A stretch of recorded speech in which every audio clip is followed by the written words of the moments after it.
Bonjour, on se retrouve aujourd'hui pour parler d'une icône de la guerre du Vietnam, le fusil mitrailleur M60.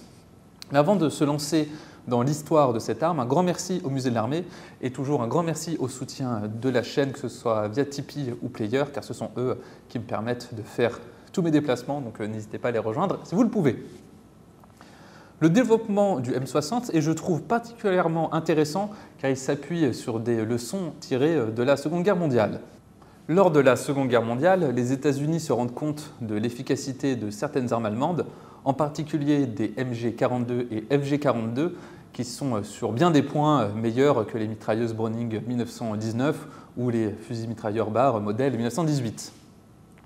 D'ailleurs, lors du conflit, on va capturer des MG42 pour les modifier afin d'utiliser la cartouche américaine de l'époque, le 30-06.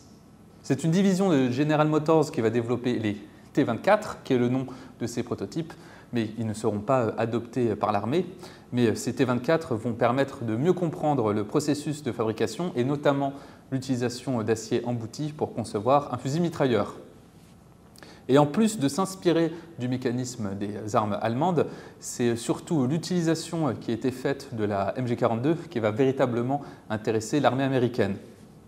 En effet, la MG42, comme la MG34 avant, avait développé ou plutôt approfondi le concept d'Universal Maschinengewehr ou mitrailleuse universelle, qui consiste à avoir une arme qui puisse aussi bien être utilisée par l'infanterie avec un bipied ou sur un affût ou encore attachée à des véhicules. Donc avoir un fusil mitrailleur ou une mitrailleuse très polyvalente.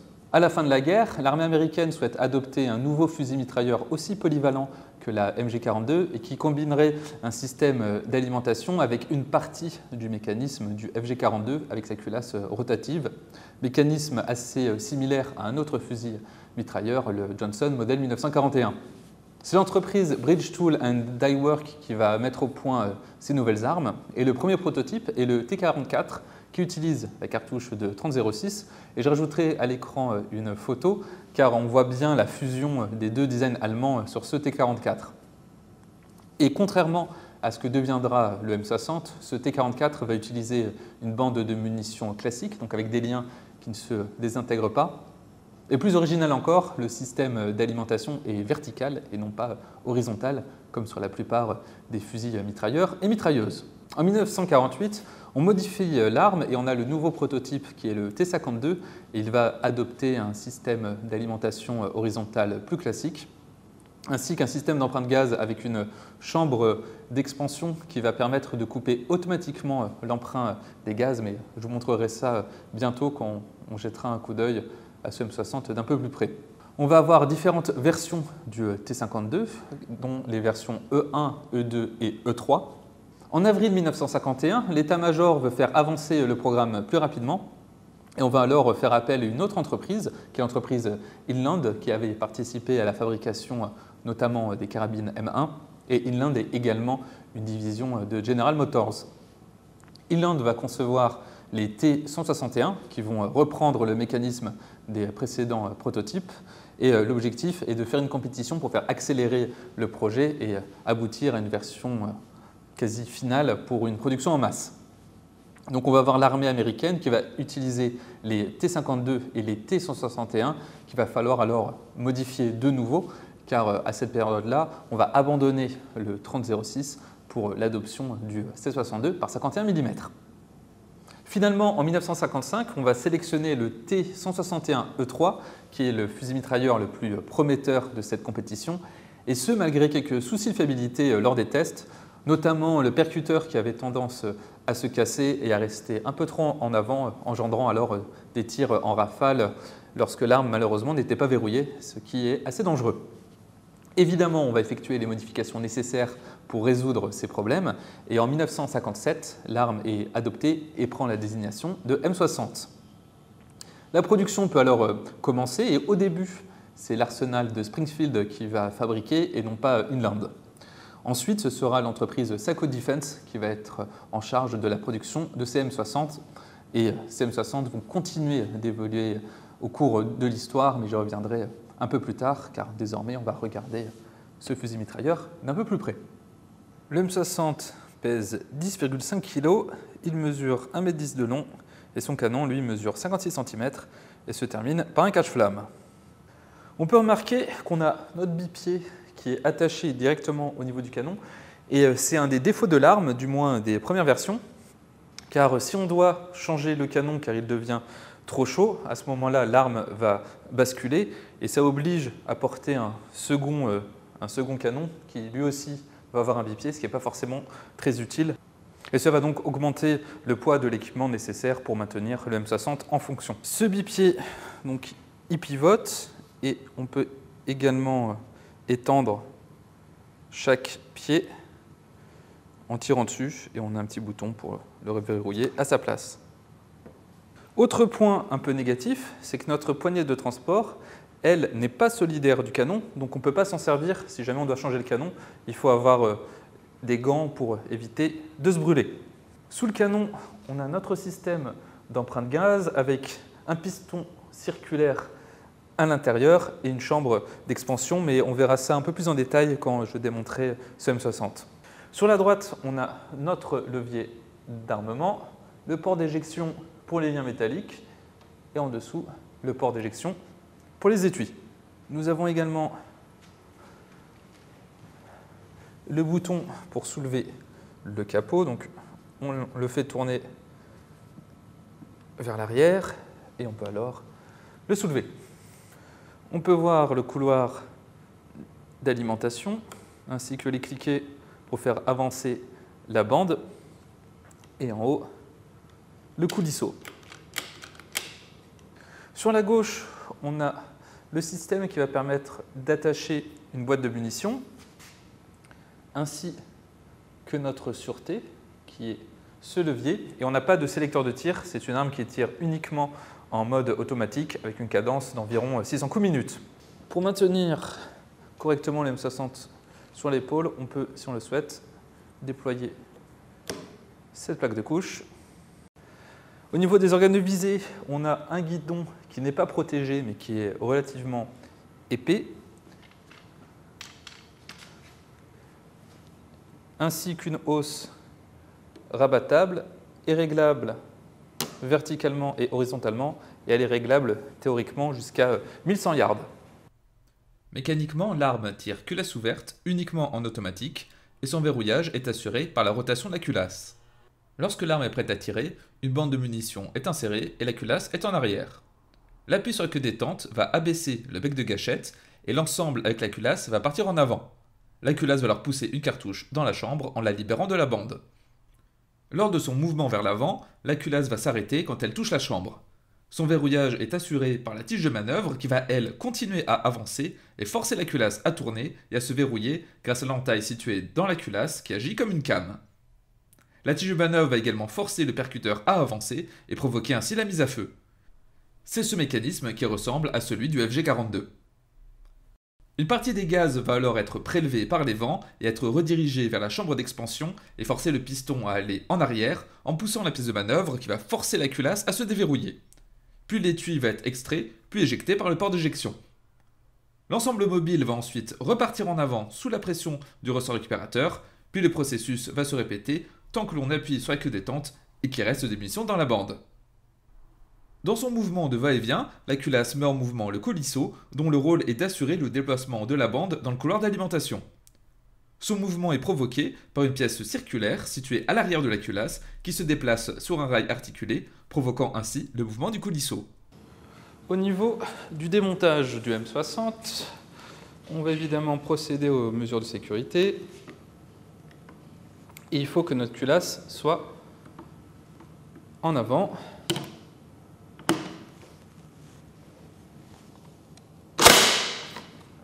À ce moment-là, je vais commencer par ouvrir le volet. Je vais retirer l'ensemble avec le capot.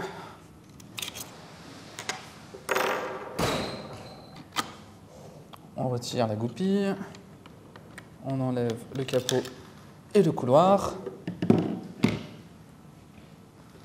Pour enlever le groupe de détente, on a un ressort plat ici qui va maintenir deux goupilles.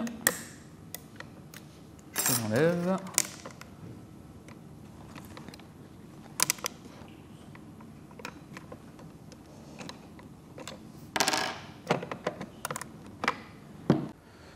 On a ici notre groupe de détente qui est extrêmement basique.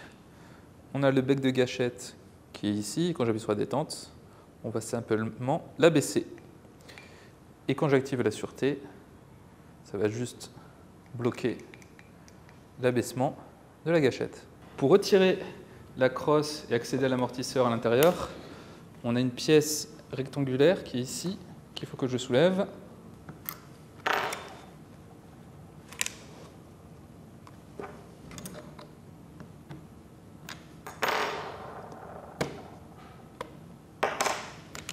Je peux alors retirer la crosse.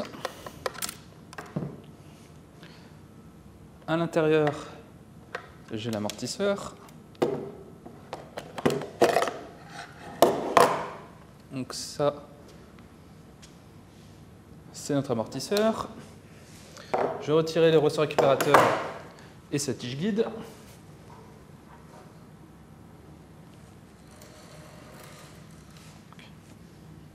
Le voici.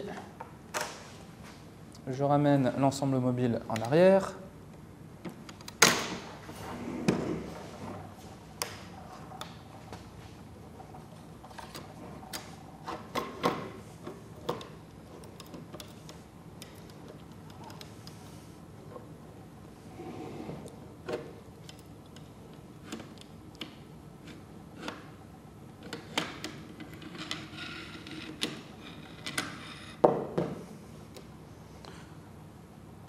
On a notre culasse rotative. On peut voir le percuteur qui va être ici et quand l'arme va faire feu, la culasse va pivoter et la pièce de manœuvre qui va frapper le percuteur va continuer son mouvement en avant quand la culasse va être verrouillée et c'est elle qui va faire sortir le percuteur. Et là on a notre griffe de l'extracteur. Et on a notre ergot qui va être utile au mouvement du coulisseau, mais je vous montre ça tout à l'heure avec une coupe 3D. Et pour remonter le M60, il faut que la culasse soit bien dans cette position, sinon on ne peut pas faire entrer l'ensemble mobile dans le boîtier de culasse. Pour retirer le canon, on a un levier qui est ici. Donc soit il faut le faire quand la culasse est en arrière, la nôtre est en dehors, donc il n'y a pas de souci. Si la culasse est en avant et verrouillée, évidemment, on va avoir du mal à retirer le canon. Donc on le fait monter là. Et on peut alors retirer notre canon. L'accès au piston va se faire en enlevant les deux extrémités de la chambre d'expansion des gaz. Et si on met le piston à l'envers, on va transformer une arme automatique en fusil à répétition, car on va bloquer toute l'arrivée de gaz. Donc, voici le piston avec les évents qui sont censés auto-réguler le système d'empreinte gaz pour que l'arme ne soit pas surgazée. Et il faut que sa tête soit vers l'arrière, car il va se promener ici. Donc quand notre pièce de manœuvre va partir en avant, quand on va appuyer sur la détente, elle va heurter la tête de piston qui ensuite va partir en arrière une fois qu'il aura le coup de feu. Cependant, s'il est à l'envers, ça va tout simplement bloquer les vents et à ce moment-là, on va pouvoir tirer un seul coup, mais les gaz ne seront pas prélevés pour faire reculer l'ensemble mobile. Souvent sur les M60 qui étaient en service dans l'armée américaine, on avait un fil en métal pour solidariser ces deux parties avant et arrière, parce que si jamais il tombe lors d'un déploiement, l'arme ne peut plus tirer, du moins ne peut plus tirer en automatique.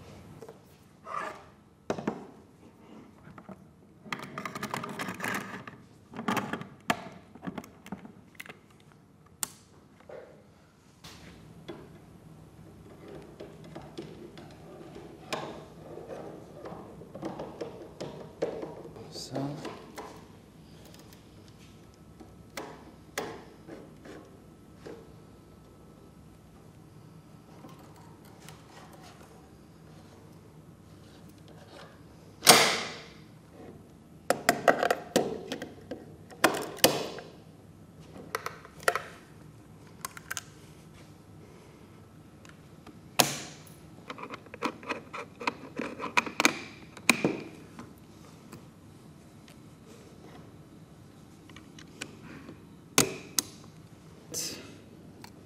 faut que lui soit là. Ouais.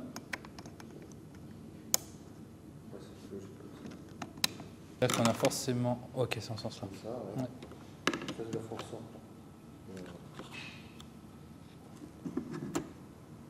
Point. Ouais. À la limite.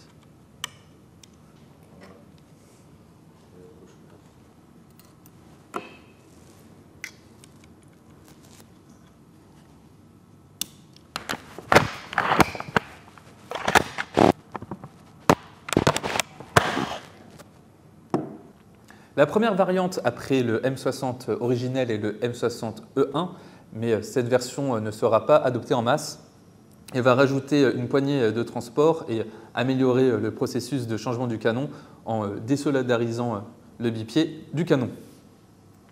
Ces modifications qui rendent l'arme plus ergonomique seront reprises sur la version E3, qui est une version allégée et qui dispose également d'une poignée verticale à l'avant. La version E3 sera rapidement remplacé par le M60E4 afin de résoudre certains problèmes de fiabilité. Et c'est ce M60E4 qui sera mis en compétition avec le FN MAG dans le cadre du processus de modernisation des mitrailleuses polyvalentes. Cette version va perdre la compétition en faveur de l'arme de l'AFN. Cependant, des sous-variantes du M60E4 seront développées et mises en service auprès de certaines forces spéciales ainsi que de la marine américaine. Enfin, on a aussi une version modernisée qui a été conçue à la suite de la version E4 avec le M60E6 qui est toujours en service majoritairement au sein des forces spéciales américaines ainsi que dans l'armée danoise qui a fait l'acquisition récemment de cette variante. Le M60 a également connu des versions destinées aux véhicules. On a la version E2 qui était destinée à être montée sur des véhicules terrestres et cette version est dépourvue de la poignée ainsi que du garde-main et elle utilisait un système de mise à feu télécommandé électriquement. On a aussi les M60B et D qui étaient destinés aux hélicoptères et utilisés par un soldat et non par les pilotes. C'est le M60C qui est lui partie prenante de l'armement des aéronefs et qui est mis à feu électriquement. Et les M60C pouvaient être couplés et opérés par un système de bras hydrauliques pour que les pilotes puissent orienter les mitrailleuses. Ce M60C est également dépourvu de poignées, de garde-main ou encore d'organes de visée. Le M60 est un fusil mitrailleur qui n'est pas dénué de défauts, mais il a plutôt été apprécié par ceux qui l'ont utilisé. Certains problèmes sont sûrement liés à l'usure et à la longue utilisation de ces armes, et d'autres soucis, eux, sont liés à sa conception perfectible. D'ailleurs, c'est ce qui a motivé les diverses versions qui ont été développées au fil du temps. Au sein de l'armée américaine, les M60 ont quasiment totalement disparu, ont été remplacés par les FN MAG et FN Minimi, dont les dénominations militaires américaines sont les M240 et M249. Et les M60 sont par contre toujours en service dans d'autres pays et le resteront, je pense, encore un petit bout de temps. En tout cas, j'espère que cette vidéo vous aura permis d'en savoir plus sur cette très célèbre arme. Je vous invite, comme d'habitude, à vous abonner à la chaîne si ce n'est pas déjà fait et si vous le souhaitez, à rejoindre le Tipeee en description. Sur ce, on se dit à bientôt pour une prochaine vidéo.